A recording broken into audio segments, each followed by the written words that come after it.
So today we're going to dig into a business model that's powering a digital revolution, the creator ecosystem. And we're going to look at a company that has basically turned its users into a multi-billion-dollar development studio, Roblox. Okay, think about the companies you deal with every single day.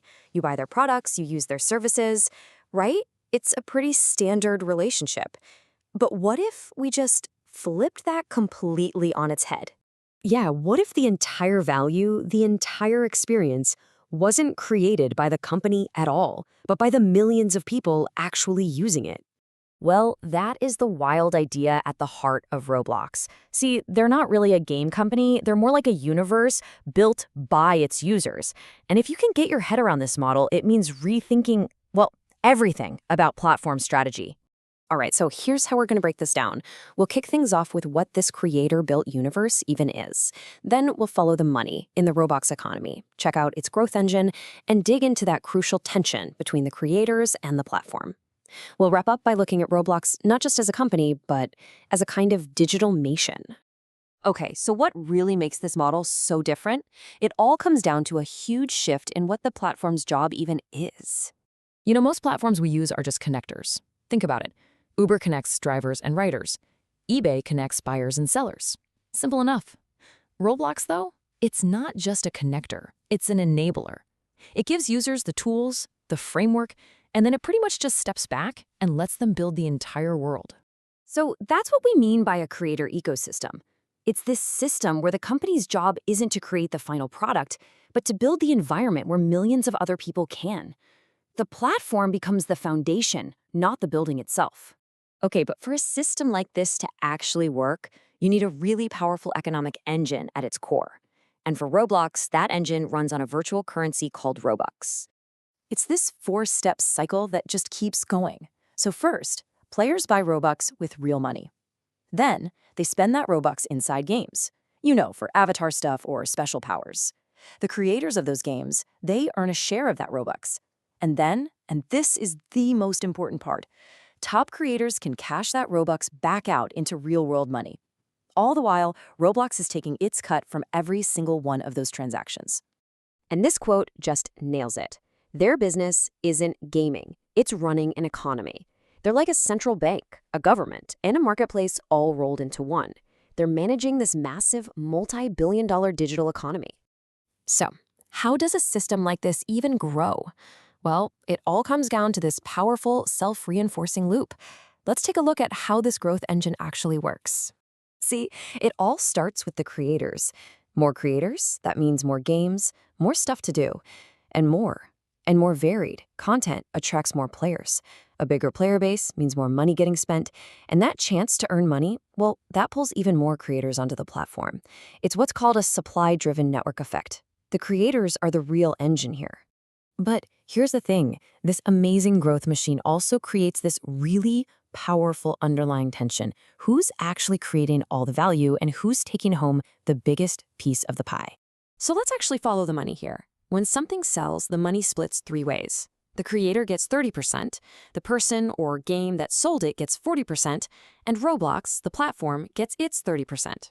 But, and this is the absolute kicker, if an item is sold through Roblox's own marketplace, then Roblox is the seller. So it takes its 30% platform fee plus the 40% seller's fee. That's a whopping 70% of the value. And when the platform captures that much value, it leads to a super concentrated economy for creators. Just look at this funnel. You've got millions of people building stuff, but real success, that's for a tiny, tiny fraction. In 2021, out of 1.7 million creators who earned anything, only 521, that's less than 0.03%, made over 100 grand. That's a power law distribution on, like, steroids. So this leads to the most important question of all, right? The whole system depends on having a constant supply of new creators who are willing to build. But if the odds of making real money are that slim, is the dream of hitting it big enough to keep that flywheel spinning? That's the billion-dollar question. And look, this whole fight over money is just one piece of a way bigger puzzle. How do you govern a digital nation without accidentally crushing the creativity that built it in the first place? This is what we call the governor's dilemma. You have to imagine Roblox is constantly walking this tightrope, trying to balance these competing forces. First, you've got openness versus quality. Yeah, anyone can create, which gives you insane scale, but it also means most of the stuff is, well, not great. Then there's scale versus control. More users are great for growth, but they also create massive headaches with safety and moderation. And finally, freedom versus governance. Creators want the flexibility to innovate, but the platform needs rules to stop it all from descending into total chaos. The thing is, you just can't have it all. You can't maximize all three at once. And this is how these kinds of systems can just completely fall apart. If creators feel like they're getting a raw deal, they leave, and the content engine dies. If the discovery tools break, great stuff gets buried under a mountain of junk. And if the platform itself gets too greedy, chasing money instead of creativity, the trust that holds the whole thing together, it just evaporates, and the whole community can collapse. So if we take a step back, what's the big picture here? It means we need a totally new way to think about what these platforms really are. They're not just companies, there's something way, way bigger. Let's go back to that Uber comparison one last time. Uber is what you'd call a command and control platform. It sets the prices, it manages the drivers, it designs the experience from top to bottom. Roblox? It does almost none of that.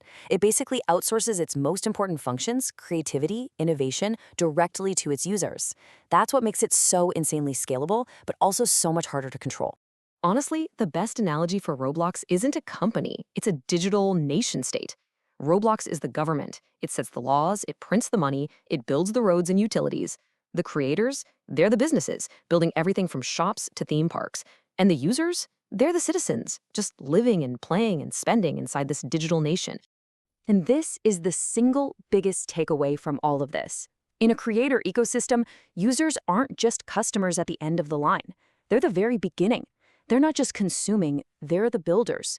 They are the economy.